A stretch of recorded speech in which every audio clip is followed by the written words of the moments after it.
Farg'onaning Uchko'pir degan tumani bor. O'sha tumanda men ikkita qo'shiq aytib stadiondan chiqib ketganman. Sabab?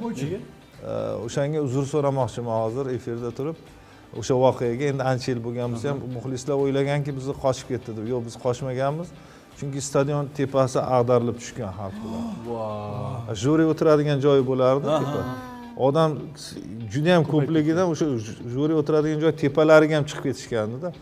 O'sha joy ikkinchi qo'shiqda o'zi ag'darilib tushgan. Pastga odamlar ustiga tushgandan keyin ichki ishlar bizni o'rab olib, tezroq keting deb ketkizib yuborishgan. Bunaqada konst qila olmaydi. Stadionlar qiroli degan nom o'shandan keyin berilgan ekan. Ya, u endi bu gaplar endi maqtov sifatida bo'ladi, lekin aslida keyin Chortoqda bo'lgan. Chortoqda ham o'sha stadionida ikkita qo'shiq aytilganman xolos. Odam ko'pmi? Xalq o'sha pastga tushib ketib, olomon bo'lib, bolalar oyoq tagida qolib ketgan. Keyin ichki ishlar shular baraka topsin bizga yordam berib, bizni olib chiqib ketishgan. Konsert bera olmaganmiz. Keyin Parkentda ham shunaqa bo'lgan.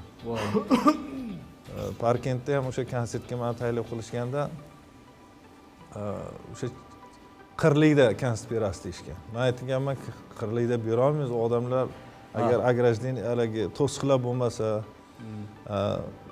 xavfsizlik bo'lmasa, odamlar oyoq ostida qoladi, bolalar desam, yo'q, bizni xalq juda ham madaniyatli. Ular qirlikka o'tirib olib tomosha qilishadi. Uzoqdan Choy ichib, keyin balki shunaqadir deb borsak, yo'q, o'shandan bu ham xuddi shunaqa bo'lgan.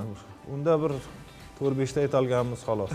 Mana shu joylarda shu kamchiliklar bizdan o'tgan. Endi bizga bog'liq emas albatta, lekin shu tashkilotchilikda bo'lgan shu. Ular shu hamma talabga javob bermagan joylarda bo'lib qolgan konsertlarimizda mana shu holatlar bo'lgan. Shu muxlislardan hozir kim esida bo'lsa, men uzr so'rayman.